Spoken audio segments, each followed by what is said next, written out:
foi inútil seu esforço de chamar-lhe a atenção. Definitivamente, não estava sendo visto pelos outros seres à sua volta. Tentaria memorizar alguma coisa que houvesse de extraordinário naquele aposento para, depois, verificar, em estado normal, sua autenticidade. Seria o desenho do pano que forrava as paredes. Mal acabara de decidir isso, sentiu que precisava voltar, com urgência, ao seu corpo adormecido, no estado de Maryland.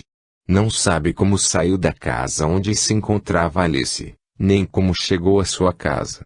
Em pouco tempo, entretanto, foi atraído para o seu corpo físico como um fluido que fosse de repente aspirado para dentro de uma garrafa, por meio de uma pressão, gerada pelo vácuo. Alguém batia vigorosamente à porta do seu quarto. Antes que ele pudesse correr, ouviu passos que se afastavam. Era sua filha.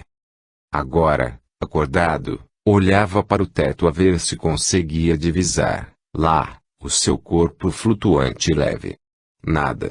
Nas semanas que se seguiram, ele procurou certificar-se junto à Sra. Garrett e à Sra. Bovary acerca do que tinham estado a fazer no dia do seu estranho desdobramento. Ambos haviam estado nos aposentos que ele viu, mas isso ele não considerou como evidência suficiente. Há, porém, uma nota curiosa nisso tudo. O cômodo em que ele vira sua amiga Alice Bovary pertencia à casa da mãe dessa senhora. As paredes nas quais o Dr. Poiret já havia visto aquele notável brocado dourado eram pintadas de branco. Haviam sido recobertas com brocado há 40 anos, mas ninguém se lembrava de que cor fora esse pano. Não sei como o leitor resolveria essa questão. Para mim, houve uma espécie de baralhamento do processo de seleção cronológica. O espírito desprendido do Dr. Poiret captou, ao mesmo tempo, as vibrações do presente, vendo as pessoas que ali estavam naquele momento e, por um processo psicométrico, de fundo mediúnico, as vibrações do tecido que há 40 anos recobrira as paredes. Seja como for, o Dr. Poiret não aceitou a ideia de que havia sido objeto de um desdobramento. Achou que não tinha provas e preferiu considerar o fenômeno como um sonho. E prossegue a pesquisa em torno do problema dos cogumelos. Entrou em contato com o Sr. Watson, reconhecida autoridade nesse ramo do conhecimento. O melhor, porém, ainda estava por vir. O Dr. Poiret deixou o exército, conseguiu fundos, montou o seu próprio laboratório de pesquisas psíquicas e acabou por descobrir, nos terrenos que cercavam o laboratório, magníficos exemplares do famoso e misterioso cogumelo Amanita muscaria, segundo, aliás, havia revelado o espírito comunicante, na primeira mensagem através de Harry, e que lhe havia sido remetida pela Sra. Alice Bovary. Esta sua dedicada amiga, numa longa noite de experimentações, entrou, subitamente, em transe e começou a escrever algumas palavras num bloco de papel. Em pouco, travou-se um diálogo entre o médico e sua amiga. Ele fazia as perguntas de viva voz e ela respondia por escrito, ou por outra, um espírito desencarnado fazia, ao que tudo indica. Esse espírito acabou por revelar que o desejado cogumelo mágico seria encontrado por ali mesmo e que Alice Bovary o acharia. Note o leitor que ela não escreveu "eu encontrarei o cogumelo", e sim, Alice Bovary Coffin Mushroom. Realmente, foi isso que se deu. Mais tarde, o próprio Dr. Poiret encontrou outros, não apenas ali à volta do seu laboratório, como em outro estado, por onde passava de carro. Isso talvez valha a pena contar, embora sob o risco de alongar um pouco este trabalho. O autor teve que ir a Nova York para cuidar de alguns interesses particulares. Em 26 de agosto de 1955, estava de volta, dirigindo seu carro. Resolveu regressar por um itinerário diferente do que seguira na ida, pois desejava ver a região do Berkshire no auge do verão, segundo confessa. Ao cruzar o vale do rio Hudson, na direção de Pittsfield, Massachusetts, Um policial o deteve para avisá-lo de que não poderia prosseguir porque um grande temporal na região de New England havia carregado várias pontes nas 50 milhas que tinha diante de si. Tinha que contornar a região. O guarda deu-lhe uma sugestão sobre a rota que deveria tomar e o Dr. Poirish seguiu viagem. A certa altura da estrada, resolveu parar para dar uma espiadela nas matas que a cercavam.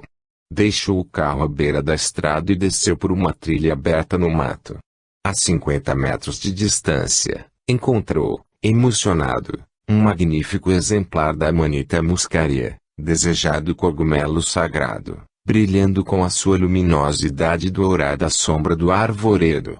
Tinha cerca de 14 polegadas de altura e 8 polegadas de diâmetro. Um belo exemplar. Ali mesmo, num raio de 50 metros, encontrou mais 9 exemplares. E, então, acrescenta, examinei a área à volta do carro, jarda por jarda. Tudo quanto pude encontrar foram 9 grandes espécimes da Amanita muscaria, num círculo de 50 jardas em torno do carro. Estendi a minha procura a uma área de, no mínimo, meia milha, 800 metros, em todas as direções, a partir do carro, mas o único lugar onde encontrei cogumelos foi o ponto onde eu havia parado primeiramente, por acaso. O grifo é meu, leitor, pois que não pode ter sido por acaso. Deu-se um fenômeno qualquer de intuição ou percepção extrasensorial ou, ainda, sugestão implantada do mundo espiritual em sua mente. Ainda mais.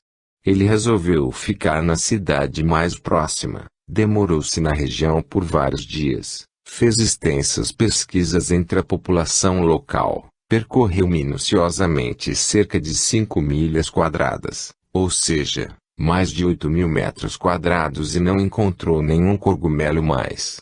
Eles somente existiam ali naquela região, no exato ponto onde ele parara o carro, à beira da estrada. De volta ao seu laboratório, empenhou-se a fundo no estudo do cogumelo e passou a fase experimental, que teve desenvolvimento notável. As mensagens em egípcio, que começaram a 16 de junho de 1954, foram até 8 de setembro de 1955. Daí em diante, pararam. Parece que os espíritos incumbidos de despertar o interesse do autor para o problema dos cogumelos deram por encerrada a sua missão. Agiram com uma sabedoria e um cuidado notáveis.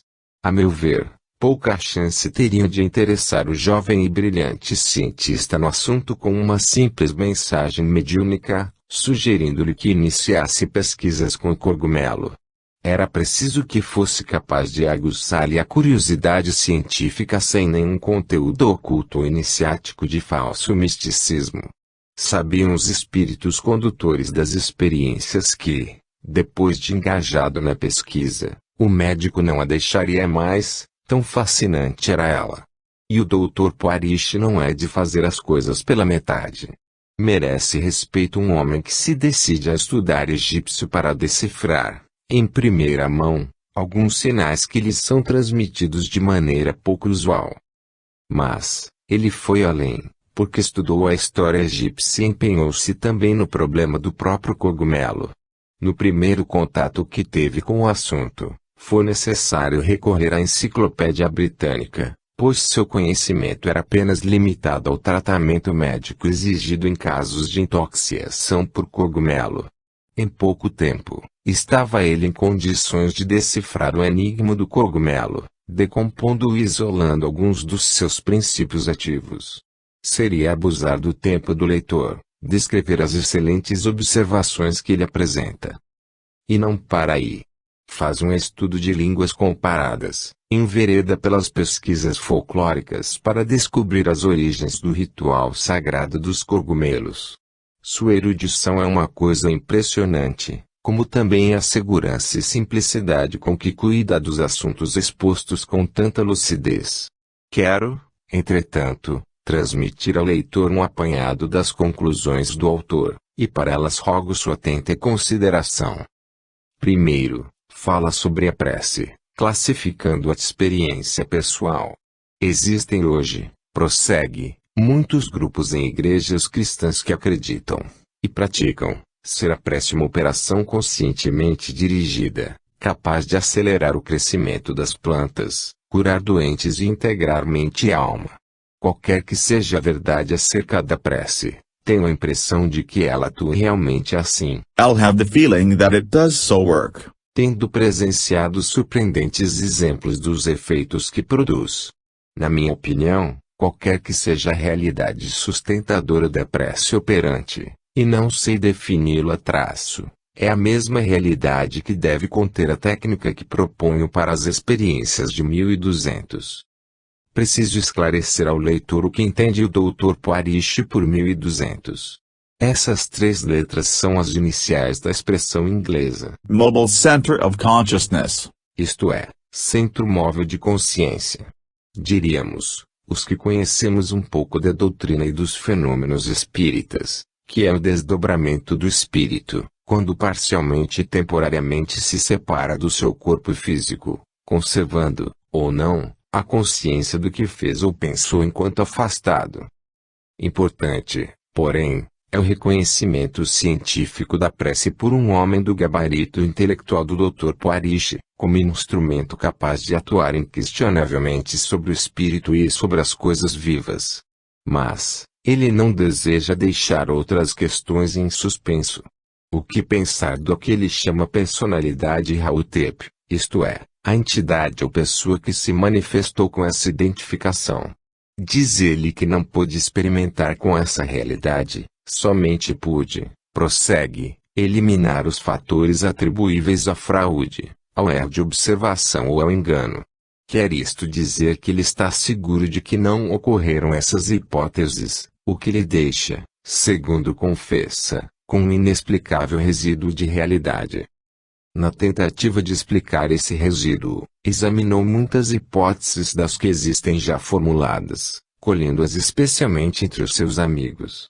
Alguns, diz o autor, acham que se tratava de um simples caso de mediunidade da parte de Ari, havendo um espírito no controle de suas ações. Outros, aventaram a hipótese de ser o próprio Ari uma nova encarnação do espírito de Rautep. Neste caso, o médium apenas buscou, na sua memória remotíssima, os elementos com que compôs suas manifestações. Há ainda os que se obstinam em não aceitar nenhuma hipótese de fundo espírito e atribuem tudo a uma faculdade de percepção extrasensorial por parte do médium. Alguns julgam tratar-se de um caso de possessão espiritual, sendo o espírito apenas um refúgio mental, sem forma pessoal, e que envenena a mente do vivo. Também encontrou os que ofereceram a hipótese antiga e desmoralizada da consciência coletiva. Da minha parte, optaria pela hipótese da comunicação mediúnica pura e simples, a mais racional e lógica. A segunda, isto é, aquela que atribui ao próprio médium o conhecimento do assunto, por ter vivido naquela época como Rautep, creio eu, não é de todo absurda. Neste caso, seria um fenômeno de animismo, as demais não se aguentam.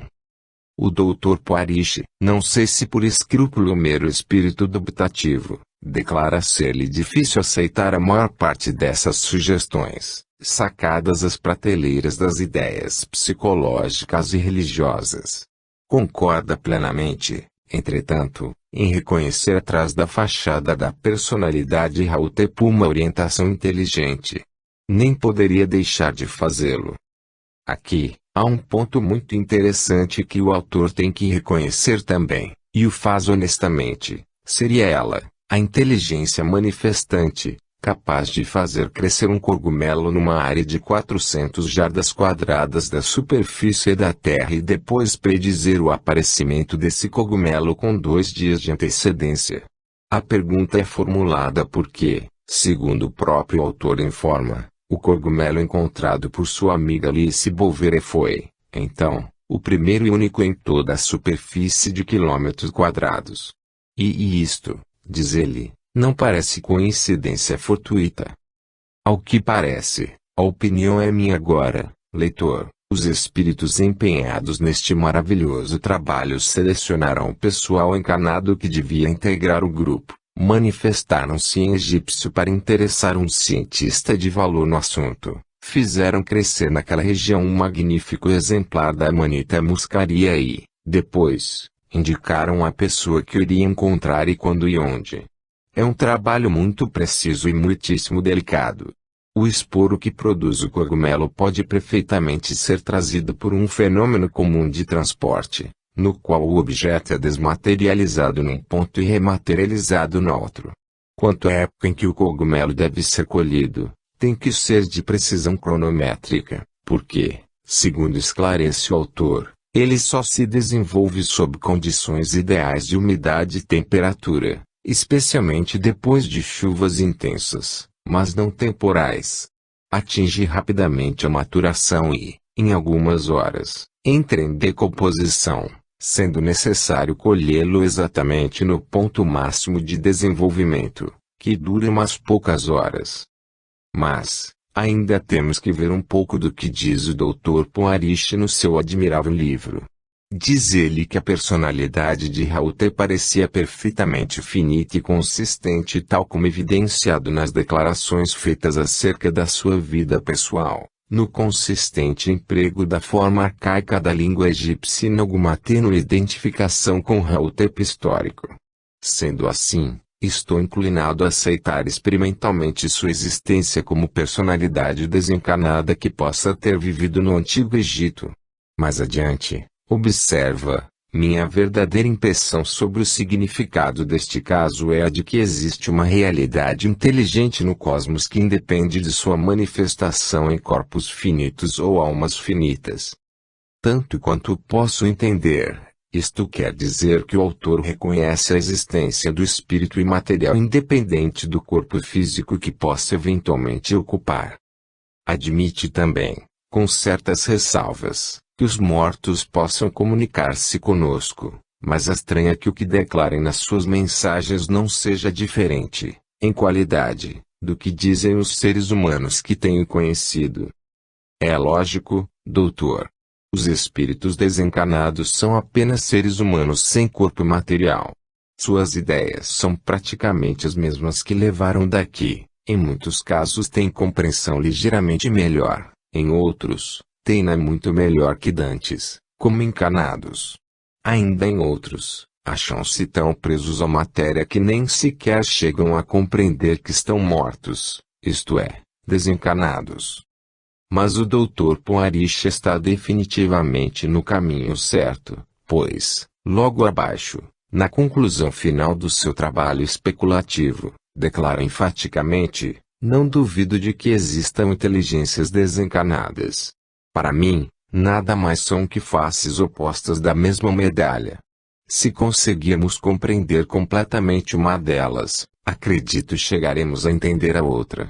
Para compreender uma delas inteiramente, temos, porém, de encarar corajosamente a existência de ambas as faces e chegar ao nosso conhecimento pelo atento estudo de ambas e assim caminhar na direção da realidade que a sustenta.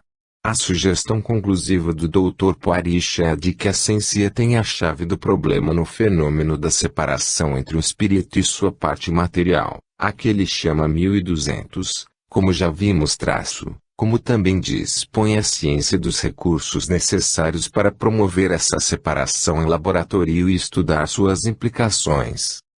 Que trabalhem, pois, e nos mostrem os resultados, acabando de vez com essas ingênuas hipóteses de consciência coletiva, percepção extrasensorial e outras não menos insubsistentes. O espírito humano está cansado de esperar que lhe provem a existência. Em toda a história da humanidade, jamais houve tese mais simples de ser provada. No entanto, nenhuma outra encontrou tanta resistência da parte do próprio espírito humano encarnado. Gostaria que algum confrade ilustre, como o meu querido amigo Ismael Gomes Braga, fizesse, sobre isto, algumas considerações. O tema: por que tanto reage o espírito humano encarnado à ideia de demonstrar a sua própria realidade? 14. Parapsicologia e farmacologia. A Fundação de Parapsicologia de Nova York, da qual a Sra. Elaine J. Garrett é presidente, Promoveu 2 congressos de parapsicologia e farmacologia. Para que o leitor não estranhe a associação desses 2 ramos do conhecimento humano, vamos logo explicar que se trata, NS realidade, não da farmacologia propriamente, mas de um novo ramo dessa ciência que se chamou psicofarmacologia. O objetivo é o estudo das sensações de natureza psíquica provocadas por meio de drogas. O leitor sabe que a ingestão de certos produtos químicos provoca fenômenos e sensações muito semelhantes aos do tipo mediúnico ou anímico. O primeiro congresso teve lugar em Nova York, em 15 e 16 de novembro de 1958, e reuniu alguns pesquisadores que concordaram na necessidade de continuar e ampliar as pesquisas nas áreas de interesse comum à parapsicologia e à psicodelia. E que vem a ser psicodelia? É o termo proposto para designar o estudo de certas manifestações da mente humana, sob a influência de certas substâncias químicas, especialmente o LSD-25, ácido lisérgico de etilamido, e a mescalina. 3 deliberações foram tomadas no Congresso. A. Examinar a terminologia, a fim de estabelecer definições que ajudarão a fixar critérios que conduzam a bases geralmente aceitas para pesquisa futura. B. Examinar e recomendar os métodos que utilizarão as experiências acumuladas em ambos os campos de investigação, com a finalidade de revelar uma estrutura unificada e integrada para a técnica de pesquisa. E estabelecer um sistema que facilite o rápido intercâmbio de dados significativos, no futuro estudo desses campos. A linguagem de tais deliberações está um tanto empolada e redigida em jargão científico, mas parece claro que a finalidade a que se propõe os participantes do Congresso é estudar os fenômenos de um ponto de vista friamente científico. No livrinho que tenho diante de mim, foram reunidos os diversos trabalhos apresentados aos congressos. Como simples manifestação pessoal de seus autores, é natural que apresentem os mais variados e até contraditórios pontos de vista. Mas vamos examinar alguns deles. O Sr. Duncan B. Blewett, por exemplo, entende que a descoberta das drogas psicodélicas constitui o maior avanço até agora conseguido no campo da psicologia, capaz de fornecer meios de alcançar e superar o adiantamento que as ciências físicas tiveram nestes últimos 150 anos. Estamos de acordo com o equacionamento do problema. O grande mal da chamada civilização moderna está precisamente no fato de que o desenvolvimento rápido e inarmônico das ciências físicas arrastou o homem para o campo do materialismo. Faltou um crescimento paralelo e simultâneo das ciências psíquicas. Parece que, interessado primeiro em atender aos reclamos do corpo físico, o homem deixou para mais tarde o estudo das questões de ordem espiritual. Essa atitude constitui um engano fatal para o gênero humano. O desequilíbrio entre essas duas tendências do pensamento está acarretando inquietações tremendas e pondo em perigo a própria sobrevivência do planeta que habitamos. O ramo materialista da ciência colocou na mão do homem uma quantidade de poder que ele somente poderia receber depois de mais desenvolvido e amadurecido espiritualmente, ou, pelo menos, com maior conhecimento da sua verdadeira natureza espiritual e das leis que regem essa natureza íntima. Em outras palavras, o homem moderno é uma criança grande brincando com os mais mortíferos instrumentos de terror. Muitas vezes, no passado, tem sido reiniciado o estudo dos fenômenos psíquicos. E cada vez que se chega a alguma conclusão, recai tudo no esquecimento. Não sei se faltou a essas conclusões a dramaticidade de um impacto emocional mais vigoroso que chamasse a atenção de todos ou se a própria humanidade que não deseja fazer esforço no sentido de despertar de uma vez para as realidades do espírito. Era de presumir-se que depois das pesquisas de Sir William Crookes, por exemplo, não restassem mais dúvidas quanto àquela realidade. O mesmo se poderia dizer da argumentação de Lombroso, de Ernesto Bozani e de tantos outros, para não citar a própria exposição doutrinária de Kardec e seus continuadores, a qual não se pode negar base científica racional.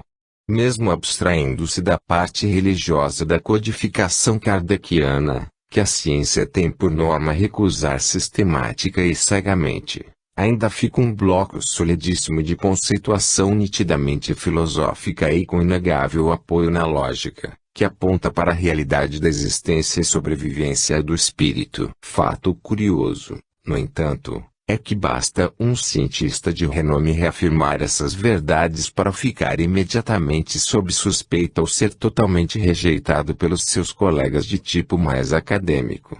E por isso muitos se calam. Vejam, por exemplo, o Dr. J. B. Heine.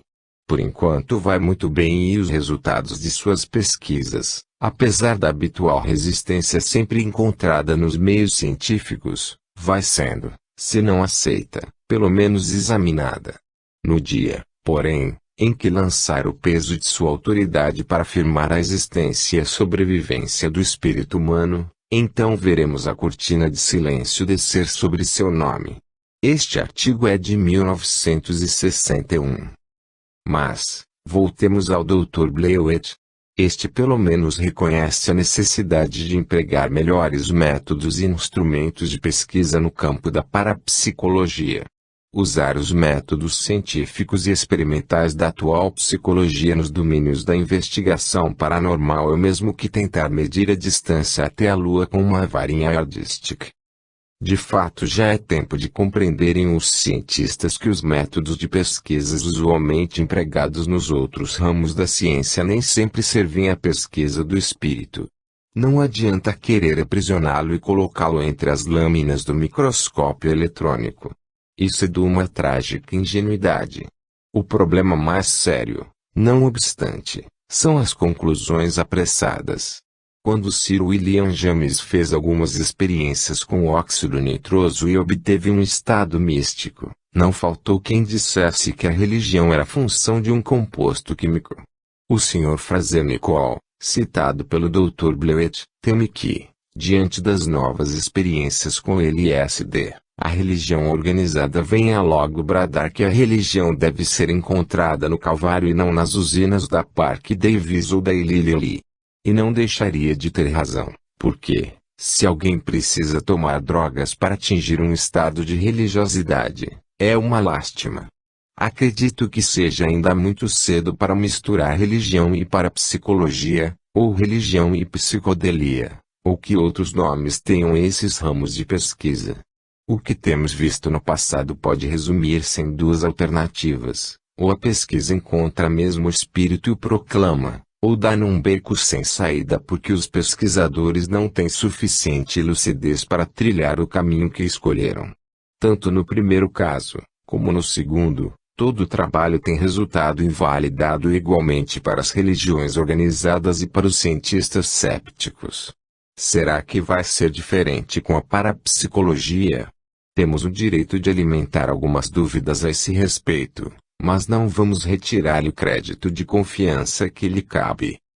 Já a Sra. Elaine J. Garrett, que é também médium conhecida, acha que a experiência obtida com o uso das drogas psicodélicas é mais aproximada do estado de clarividência e êxtase do que do transe mediúnico.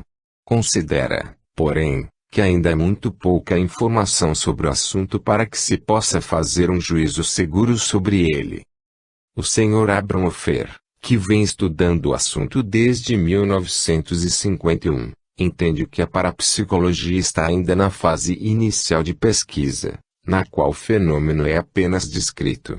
A segunda fase seria a criação de uma hipótese para explicá-lo, a terceira, de experimentação para testar a hipótese e, finalmente, na quarta fase seria apresentada a conclusão.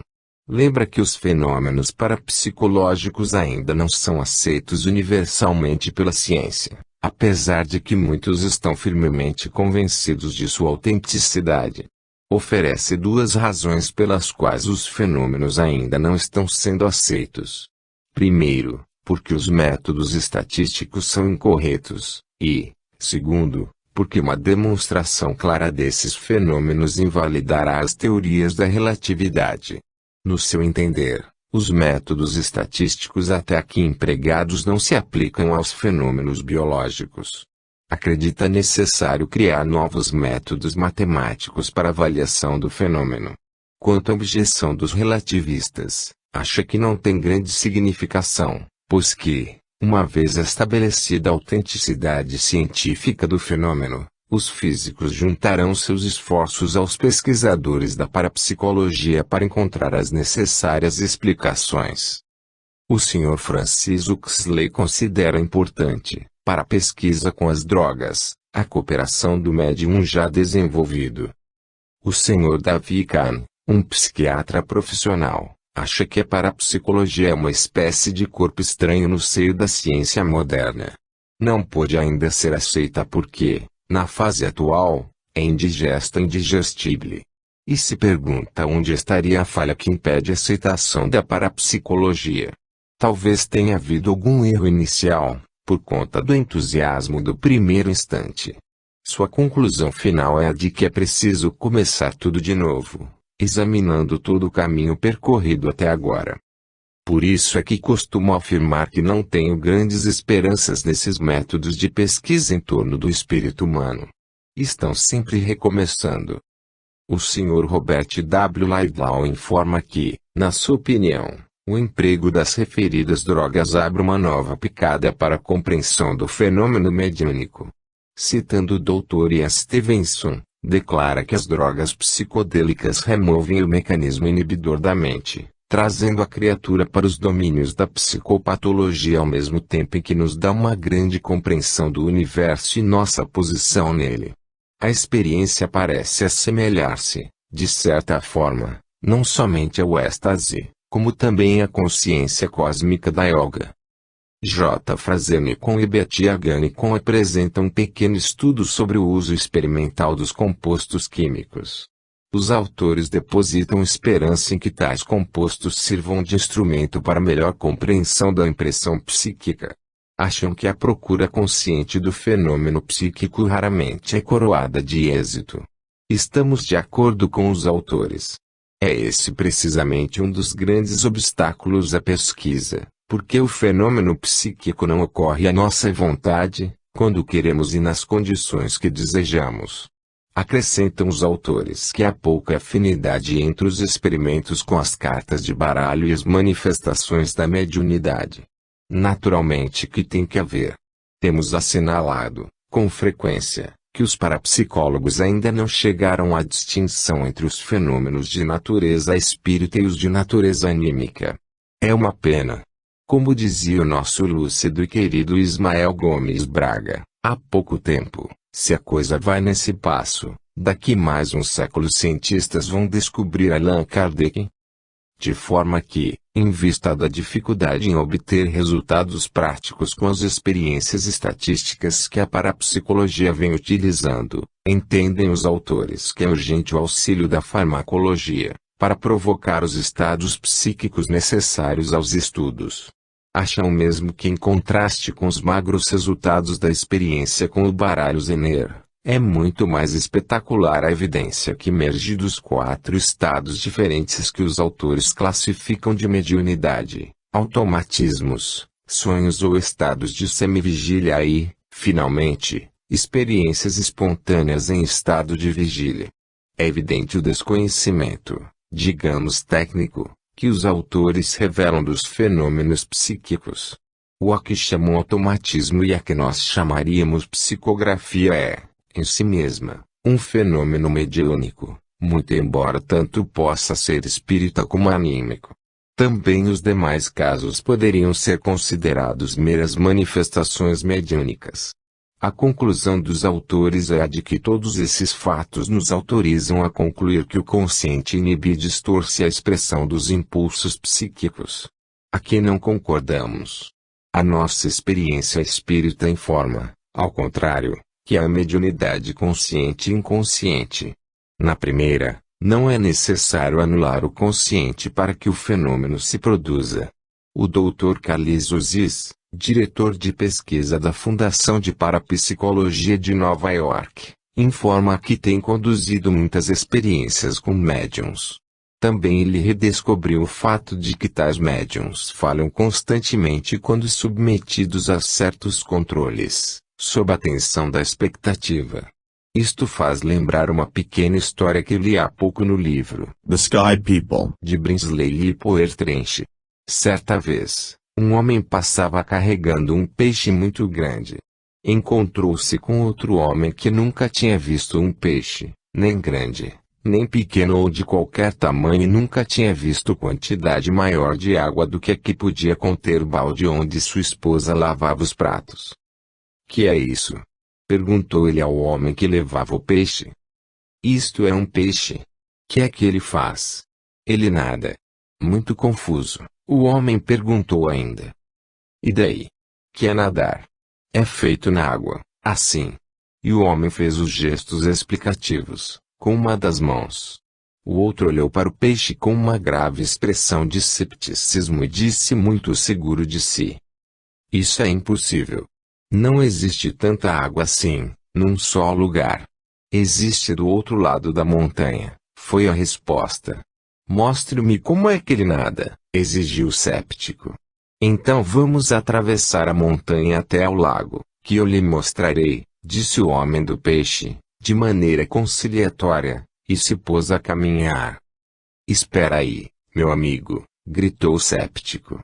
"Quero que você me mostre aqui mesmo no meio da rua, onde nos encontramos, face a face. Se você não me mostrar aqui, nunca poderei acreditar." Mas o homem do peixe continuou a caminhar indiferente, na direção da montanha. Com a pesquisa do espírito humano, a história é a mesma. Os sépticos de todos os tempos e de todas as latitudes querem o fenômeno no meio da rua, sob condições impraticáveis. Querem, enfim, ver o peixe nadar onde nem água existe. Voltemos, porém, ao Dr. Carles Ozias. Diz ele que a performance de bons médiums também varia de uma sessão para outra ou conforme o grupo de assistentes ou consulentes. Também isso é fato conhecido. Basta ler Kardec. A sugestão do Dr. Ozias é a de que existe uma necessidade premente de estabilizar e aumentar a eficiência de suas performances para explorar as possibilidades experimentais do problema da sobrevivência. As esperanças do Dr. Ozias também estão na farmacologia. Os pobres dos médiuns, alguns verdadeiros mártires dessa ciência vivisectora, passarão agora a ingerir drogas para produzir fenômenos à vontade dos pesquisadores sempre cépticos. O Dr. Humphrey Osmond descreve algumas experiências pessoais com as drogas, chegando à conclusão de que seu emprego possibilita a transmissão do pensamento e outros fenômenos de natureza psíquica. Já os Dr. Thomas T. Patterson, da Universidade de Glasgow, na Escócia, entende que é necessário definir que espécie de estudo deve ser conduzido e que métodos devem ser empregados. Na sua opinião, a aplicação da lógica matemática a observações empíricas não conduz a nenhuma solução prática, simplesmente estabelece que o fenômeno é válido, mas isto, diz ele, não está mais em dúvida. De fato, mesmo sem o conhecimento científico que o Dr. Patterson certamente possui, muito acima da minha humilde bagagem, tenho insistido bastante em que considero, na melhor das hipóteses, insuficiente a aplicação de métodos estatísticos quantitativos à pesquisa psíquica. O seguir, o Dr. Patterson sugere o roteiro científico que, a seu ver, deverá ser observado para estudo do assunto. O Dr. Ira Progolf, também da Fundação de Parapsicologia, está mais interessado na cura de doenças mentais. Confia nas possibilidades das drogas para investigar a causa dos distúrbios mentais e curá-los. O Dr. John R. Smith discute o problema filosófico do dualismo cartesiano do corpo material e da mente imaterial e termina dizendo, sem concluir nada de novo, que as drogas psicodélicas suprimem a inibição do cérebro e liberam ou revelam a atividade psíquica da criatura sob a forma de um estupendo panorama de imagens. Logo a seguir, o Dr. Cedric W. Wilson informa, de início, que duas premissas devem instruir a pesquisa do efeito de qualquer agente farmacológico na capacidade psíquica do homem. São elas: que a percepção extrasensorial é uma função fisiológica do homem, e, segundo, que tal como outras funções fisiológicas do cérebro, é capaz de ser modificada por agentes farmacológicos. O grifo é meu, pois não posso aceitar, de forma alguma, a premissa de que a capacidade psíquica é uma função fisiológica do cérebro. Estão confundindo causa e efeito. O Dr. Wilson parece situar-se na ala materialista da ciência, despreparado, portanto, para uma pesquisa essencialmente espiritualista. Logo adiante insiste em que a percepção extrasensorial é uma função fisiológica do homem. É bem verdade que a mediunidade, que faz lembrar a capacidade de percepção extrasensorial, pode ocorrer com maior facilidade sob certas condições orgânicas. Por exemplo, o médium de materialização tem maior capacidade de segregação do ectoplasma necessário à produção dos fenômenos. Muitos chegam a fornecer quantidades consideráveis de ectoplasma aos espíritos manifestantes, mas daí a dizer que a percepção extrasensorial é uma função fisiológica do cérebro, tal como outras, vai muito terreno.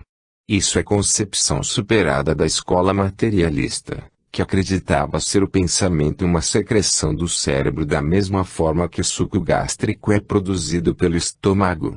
Partindo dessas premissas, não sei como poderão os pesquisadores chegar à meta que se propõem.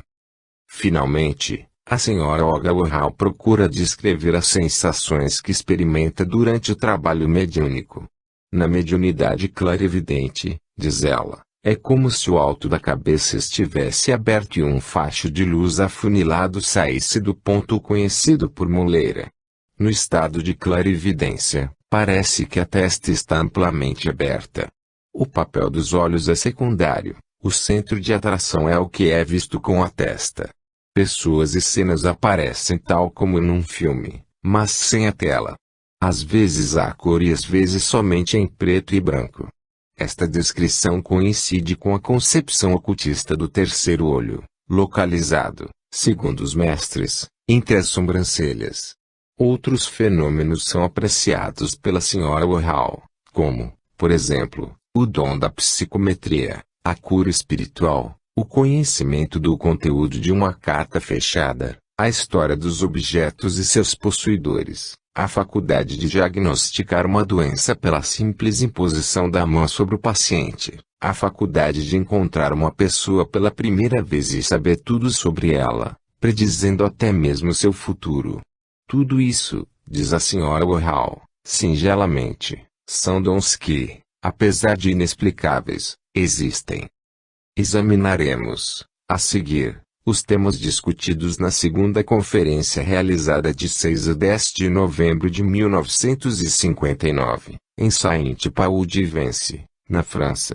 Tal como no congresso realizado em Nova York, tomaram parte nesta vários médicos, psicólogos, psiquiatras e cientistas em geral. Também como no congresso anterior, o objetivo foi a discussão do mecanismo da mente sob a ação de drogas provocadoras de fenômenos tipo mediúnico. O Dr. Alain Assailly, representante da França, médico especialista em neuroendocrinologia, apresentou um estudo sobre os elementos bioquímicos da mediunidade. Sua tese é de que um certo conflito psicológico do médium parece ser importante fator para atingir os estados de clarividência. Acha que influem não somente conflitos afetivos, mas também de natureza biológica. Muitos médiuns, na sua opinião, vivem sob a tensão de agudos conflitos devidos a aspirações insatisfeitas de natureza afetiva, ou de caráter espiritual. Informa que um dos melhores médiuns de Paris é um homem que sofre há algum tempo de séria doença crônica. Certamente que não estou em condições de discutir com o Dr. Assailly, mas todos conhecemos médiuns sádios e tranquilos, o que invalida a sua tese. Em todo caso ele sugere que algumas pesquisas deveriam ser feitas a fim de determinar se existe alguma relação entre os hormônios e o estado de clarividência, isto é, de mediunidade. Um teste esboçado pelo Dr. Assali seria proceder a exames de urina dos médiuns, cada 24 horas, durante uma semana, e determinar, então, qual a relação entre o tipo de mediunidade manifestado pelo médium e os hormônios encontrados no material colhido. Porém, um sábio conselho do autor é quando previne o experimentador para que não se aproxime do médium de maneira muito fria, demasiadamente objetiva, proibitivamente científica e séptica e até mesmo hostil. Tal atitude somente servirá para criar obstáculos que inutilizarão as experiências. Já representa algum progresso o fato de a ciência reconhecer que as pesquisas em torno dos fenômenos mediúnicos não podem ser conduzidas da maneira fria com que se examinam fenômenos físicos ou químicos. No caso, estuda-se a complexa estrutura funcional do espírito humano e não o simples comportamento previsível de um grupamento de células ou de um conjunto de forças cegas. O médium tem a sua personalidade e a sua formação psicológica, moral e religiosa. Não é uma simples máquina de produzir fenômenos de natureza incomum. É um ser humano. O Dr. Duncan B. Blewett, do Canadá, acha que há um tremendo futuro para as drogas psicodélicas nos tratamentos psiquiátricos, cuja duração pode ser reduzida. Informa que após um ano de pesquisas no centro de tratamento, na cidade de Regina, no Canadá, concluiu que a maior dificuldade está em conseguir, com precisão, caracterizar com o que estamos lidando. Isso porque o único meio de obter informação a respeito dos fenômenos que se passam é o relato das próprias pessoas sob a ação das drogas. E poucas dessas pessoas conseguem descrever razoavelmente o que se passa com elas durante o processo. O LSD, segundo o Dr. Blewett, é uma das mais poderosas drogas conhecidas. 1/100 milionésimo de grama produzirá, às vezes, notáveis estados na pessoa que a ingerir. Se a dose não for suficiente, o paciente ficará num estado intermediário, como se estivesse com um pé no sonho e outro na realidade habitual. Acha ele que o LSD, alterando de alguma forma, ainda desconhecida, a função redutora do cérebro e tumultuando aquilo que é tido como sua estrutura construída no passado, permite que novos grupamentos de ideias apareçam. Longe de ser um desastre, acrescenta o Dr. Blewett, a pessoa tem então capacidade para reorganizar sua percepção inabitual, em um nível muito mais alto que o comum. O paciente informa então que vê as coisas com maior clareza, compreende-as com um grau mais agudo de percepção. O problema, diz o autor, é provar que o paciente se torna, sob a ação da droga, uma pessoa muito mais sábia do que era 10 minutos antes. Informa ainda o autor que, na sua própria experiência, sob a ação do LSD, melhoram suas relações com sua própria família. Seus filhos parecem mais felizes, dá-se melhor com a esposa. Esta, por seu turno, compreende melhor o marido, uma vez iniciado o tratamento com o LSD. Nota: afirmativas como essa, tomadas isoladamente, contribuíram para desencadear no mundo inteiro o processo de fuga através das drogas. Fim da nota.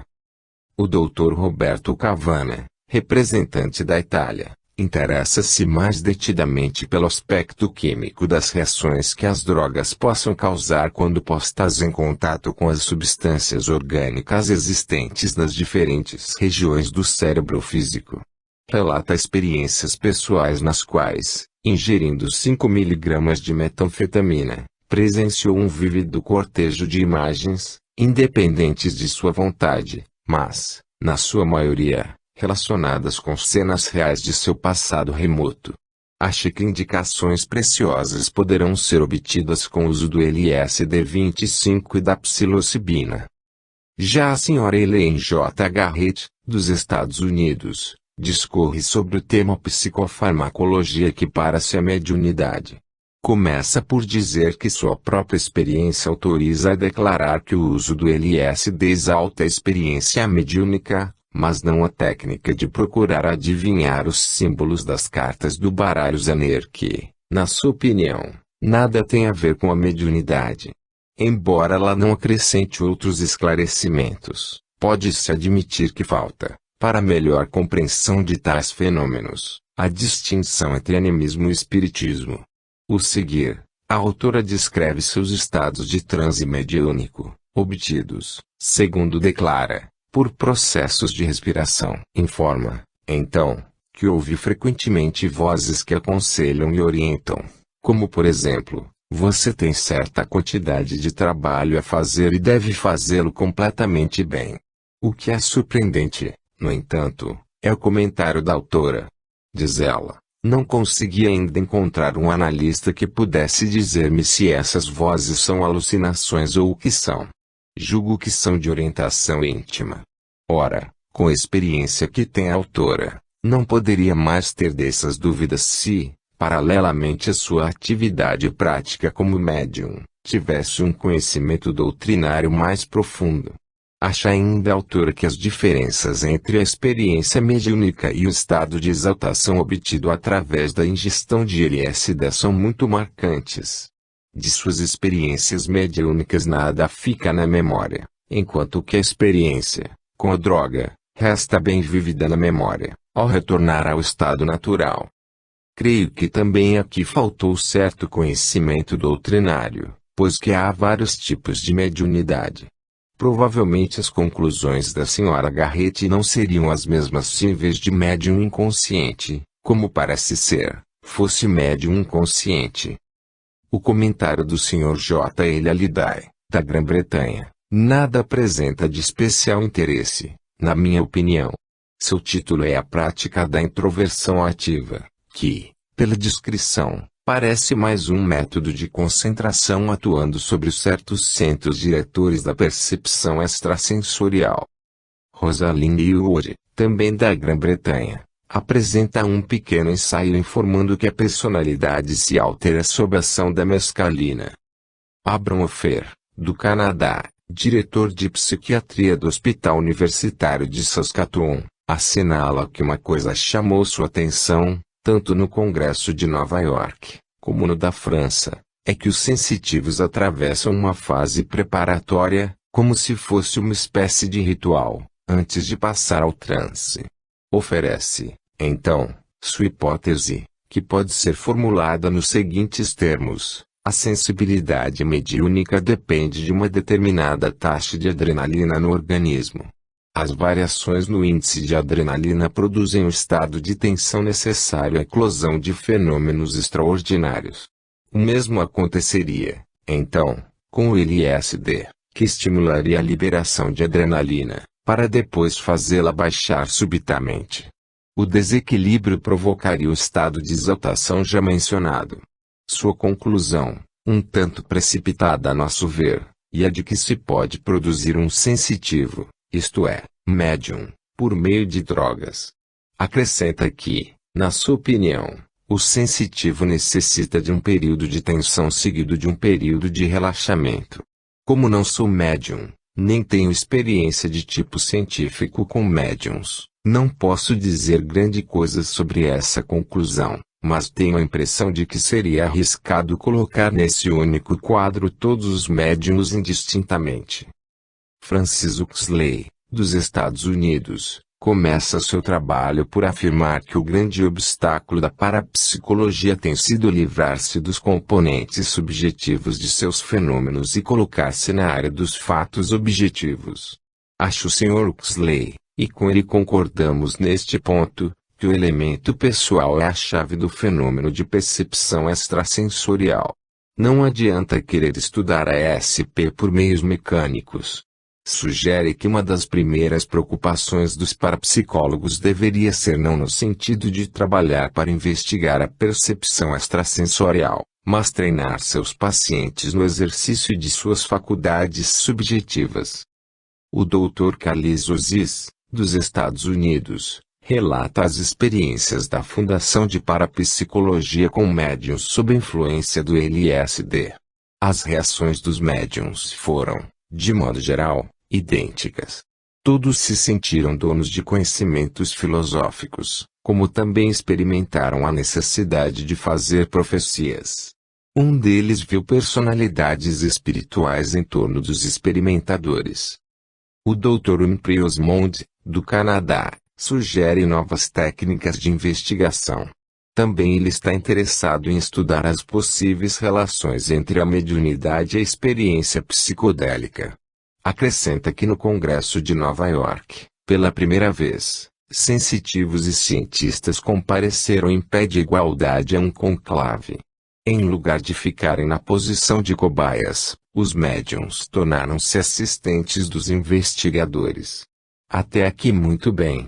Logo em seguida, no entanto, o Dr. Osmond faz uma afirmativa estapafúrdia, ao declarar que não há documentos que comprovem que os médiuns tenham sido seriamente questionados pelos cientistas. O Dr. Osmond, aparentemente, não empresta qualquer valor às inúmeras e exaustivas experiências de Sir Oliver Lodge, Sir William Crookes, Lombroso, Professor Slope, Gustave Gelée e tantos outros. Aliás, o autor menciona os dois primeiros para acrescentar sumariamente que, tanto quanto sabe, foram os únicos que manifestaram certa agudeza em encarar os sensitivos com alguma simpatia. Queixa-se depois de que para a psicologia o mal é que existem tão poucas hipóteses, ao passo que o grande sucesso do físico está, provavelmente, acima de tudo, no seu crescente e espantoso arrojo em formular hipóteses. Venha a seguir o trabalho do Sr. Thomas T. Patterson, da Grã-Bretanha, sob o título de Fronteiras da Experimentação. O Dr. Patterson pertence ao Departamento de Pesquisa Social e Economia da Universidade de Glasgow. As especulações do autor são mais de natureza filosófica que prática. Para ele, os fenômenos da ESP se limitam a relações individuais entre a pessoa que emite determinada ideia e a que a capta. A prevalecer essa classificação tão generalizadora, toda ESP ficaria resumida em fenômenos de telepatia, o que não corresponderia à realidade. Já o padre Reginaldo Mes, da França, apresenta-se como um teólogo católico interessado no homem sob condições normais ou paranormais, sem influência externa. Entende que o homem é o centro do mundo e um colaborador de Deus. Padre Mes lança 3 perguntas reveladoras de suas preocupações. São elas: qual a origem dos poderes paranormais? Qual o melhor uso que poderemos fazer deles? Quando confrontados com o fenômeno chamado maravilhoso ou supernatural, podemos encontrar uma explanação para ele. E como achar essa explicação? Diz o padre que há 30 anos estuda o fenômeno maravilhoso. Em média lhe são trazidos cerca de 60 casos de possessão, alucinação, auditiva, visual, e estigmas, por ano. Muitos lhes são enviados por padres, seus colegas, outros, por médicos. Sua conclusão é a de que os exemplos de influência supernatural são muito raros. O seguir, Padre Mes se declara um grafólogo quase que nato, informando mais que a intuição é o seu instrumento de trabalho. Para facilitar seus estudos, palavras suas, entra em estado de transe, ou seja, de tensão. Exatamente quando sob pressão, com a pulsação acelerada, é que produz os melhores resultados grafológicos.